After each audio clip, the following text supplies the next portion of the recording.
नमस्कार दोस्तों, एक ऐसी दुनिया इमेजिन कीजिए जहां जंग, टैंक्स, तोपे और सोल्जर्स से जमीन पर नहीं बल्कि आसमान में मंडराते हुए हजारों छोटे साइलेंट किलर्स से लड़ी जाती है। जब हम रशिया के मिलिट्री पावर के बारे में सोचते हैं तो हमारे दिमाग में आते हैं T-19 टैंक्स, सुखोई जेट्स और S-400 मिसाइल सिस्टम। लेकिन पिछले कुछ सालों में रसिया ने चुपचाप एक ऐसी टेक्नोलॉजी में महारत हासिल कर ली है जो बैटलफील्ड पर पूरा नक्शा बदल रही है। जी हम बात कर रहे हैं रशिया के हाईटेक मिलिट्री ड्रोन्स की। ये वो आईज इन द स्काई हैं जो दुश्मन को देखते ही और कमी केस बनकर उन पर टूटते हैं। आज हम बात करेंगे रशिया के इन सीक्रेट वेपन्स से कैसे रसिया ने इस रेस में अपनी जगह बनाई, कौन है इसके सबसे खतरनाक ड्रोन्स। चलिए शुरू करते हैं इस इंटरेस्टिंग वीडियो को जिससे जानेंगे ड्रोन रूस को कितना ताकतवर बनाता है। Russia's drone evolution. आपको यह जानकर शायद हैरानी हो, लेकिन कुछ साल पहले तक मिलिट्री ड्रोन्स के मामले में रशिया दूसरे देशों से पीछे था। 2008 में जॉर्जिया के साथ हुए कॉन्फ्लिक्ट में उन्होंने इस कमी को महसूस किया। उनके पास रिकॉनेसेंस यानी जासूसी करने वाले मॉडर्न ड्रोन्स की बहुत कमी थी। यह उनके लिए वेकअप कॉल था। इसके बाद रशिया ने एक सॉलिड प्लान बनाया और इस टेक्नोलॉजी में हेवी इन्वेस्टमेंट करना शुरू किया। उन्होंने अपनी डोमेस्टिक कंपनीज को आगे बढ़ाया और रिसर्च एंड डेवलपमेंट पर पूरा जोर लगा दिया। नतीजा, आज रशिया के पास हर काम के लिए अलग अलग तरह के ड्रोन का एक पूरा जखीरा है। छोटे हाथ से लॉन्च किए जाने वाले सर्वेलांस ड्रोन से लेकर बड़े आर्म्ड हंटर किलर ड्रोन तक, यह उनकी जर्नी है शून्य से शिखर तक की, जो दिखाता है कि जब एक सुपर पावर कुछ करने की ठान ले तो वो क्या कुछ हासिल कर सकता है। लासेंट और ओरलान 10। अब बात करते हैं रशिया के आर्सेनाल के दो बड़े सितारों की, लासेंट और ओरलान 10। पहले बात करते हैं ओरलान 10 की। इस ड्रोन को आप रशियन आर्मी की आंख और कान कह सकते हैं। यह एक रिकॉनेसेंस ड्रोन है जिसका मुख्य काम है दुश्मन के इलाके में घुसकर उनकी पोजीशन, उनके हथियारों और उनके मूवमेंट्स पर नजर रखना। यह ड्रोन घंटों तक आसमान में रह सकता है और high resolution video live feed भेजता है। इस फीड के आधार पर रशियन आर्टिलरी यानी उनकी तोपें सटीक निशाना लगाती हैं। अब आते हैं गेम के असली खिलाड़ी लासेंट ड्रोन पर। इसे कामिकेज ड्रोन या लाइटरिंग म्यूनिशन भी कहा जाता है। इसका मिशन वन वे होता है। यह आसमान में टारगेट ढूंढते हुए मंडराता है और जैसे ही टारगेट लॉक होता है एक मिसाइल की तरह उस पर सीधे क्रैश हो जाता है। खुद को और टारगेट को दोनों को तबाह कर देता है। टैंक्स, आर्टिलरी गन्स और यहां तक कि कमांड पोस्ट को भी तबाह करने में लासेंट ने एक अहम भूमिका निभाई है। यह सस्ते, इफेक्टिव और दुश्मन के मन में खौफ पैदा करने वाले हथियार हैं। जैरन 2। रशिया की ड्रोन स्ट्रैटेजी का एक और इंपॉर्टेंट पहलू है सस्ते और मास प्रोड्यूस्ड ड्रोन्स का इस्तेमाल। इसका सबसे बड़ा एग्जाम्पल है जैरन 2, जिसे कई एक्सपर्ट्स ईरानियन शहेद 136 ड्रोन का रशियन वर्जन मानते हैं। यह ड्रोन हाईटेक नहीं है। इसकी आवाज एक स्कूटर या मोपेड जैसी होती है, इसलिए इन्हें मोपेड ड्रोन्स भी कहा जाता है। लेकिन इनकी असली ताकत इनकी संख्या में है। रशिया ड्रोन में झुंड में यानी स्वॉर्म्स लॉन्च करता है।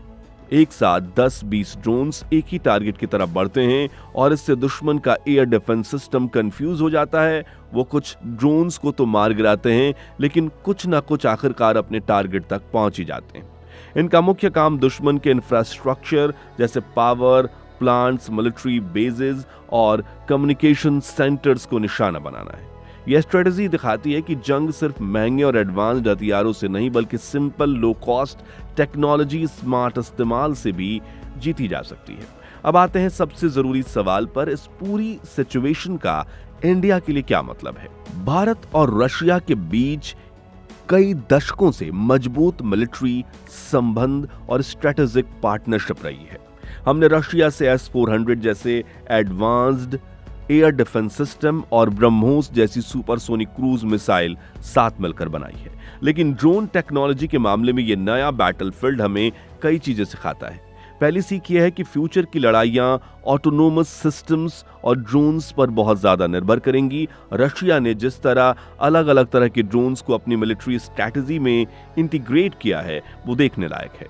इंडिया भी इस दिशा में तेजी से काम कर रहा है और हमारा डीआरडीओ तापस BH जैसे मेल मीडियम एल्टीट्यूड लो एंडोरेंस ड्रोन बना रहा है और साथ ही कई प्राइवेट इंडियन कंपनी जैसे new space research and technology, Adani defence भी कटिंग एज ड्रोन टेक्नोलॉजी पर काम कर रही हैं। दूसरी सीख है लो कॉस्ट स्वॉर्म ड्रोन्स की अहमियत।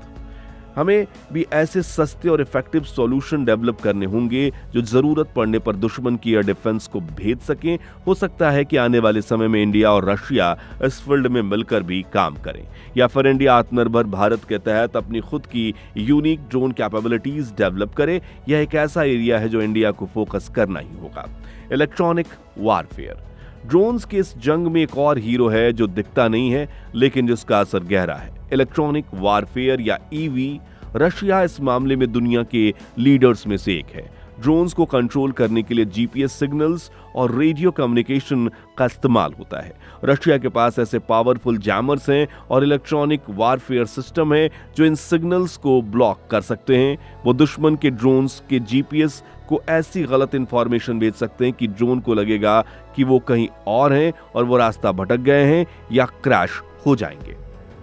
इसके अलावा वो अपने ड्रोन्स को दुश्मन के EV सिस्टम से बचाने के लिए भी एडवांस टेक्नोलॉजी का इस्तेमाल करते हैं।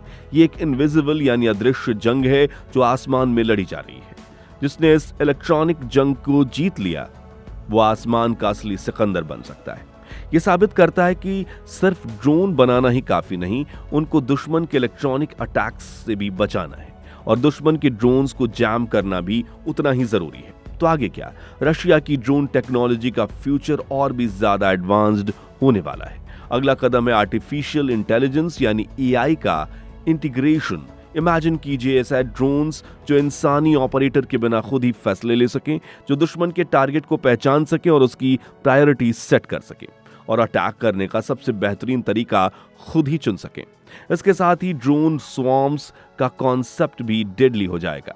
हजारों छोटे छोटे ड्रोन्स को एक टीम की तरह काम करते हुए देखकर किसका दिमाग नहीं हिल जाएगा। एक साथ मिलकर अटैक वो करेंगे, एक को मारो तो दूसरा आगे बढ़ेगा। इसे रोकना लगभग नामुमकिन होगा। रशिया इस टेक्नोलॉजी पर एक्टिवली काम कर रहा है और ये ड्रोन वारफेयर का अगला चैप्टर होगा, जहां मशीन इंसानी कंट्रोल के बिना बैटलफील्ड में मिशंस को अंजाम देंगी। ये सुनने में जितना फ्यूचरिस्टिक लगता है उतना ही जरूरी है कि दुनिया इसके लिए तैयार रहे। तो दोस्तों, रशिया के हाईटेक ड्रोन्स की ये कहानी सिर्फ हथियारों की कहानी नहीं है, ये बदलती हुई मिलिट्री स्ट्रैटेजी, टेक्नोलॉजी की पावर और फ्यूचर के कॉन्फ्लिक्ट्स की एक झलक है। ओरलान 10 की तीखी नजर से लेकर लांसेट के सटीक वॉर तक और जेरान 2 के झुंड से लेकर इलेक्ट्रॉनिक वारफेयर के अदृश्य जाल तक, रशिया ने साबित कर दिया है कि वो इस नई रेस में सबसे फॉर्मिडेबल प्लेयर है।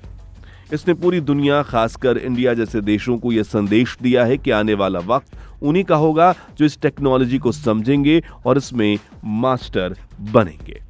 ये जंग के नए नियम हैं जो आसमान में लिखे जा रहे हैं। आपको क्या लगता है, क्या ड्रोन टेक्नोलॉजी ही वारफेयर का फ्यूचर है?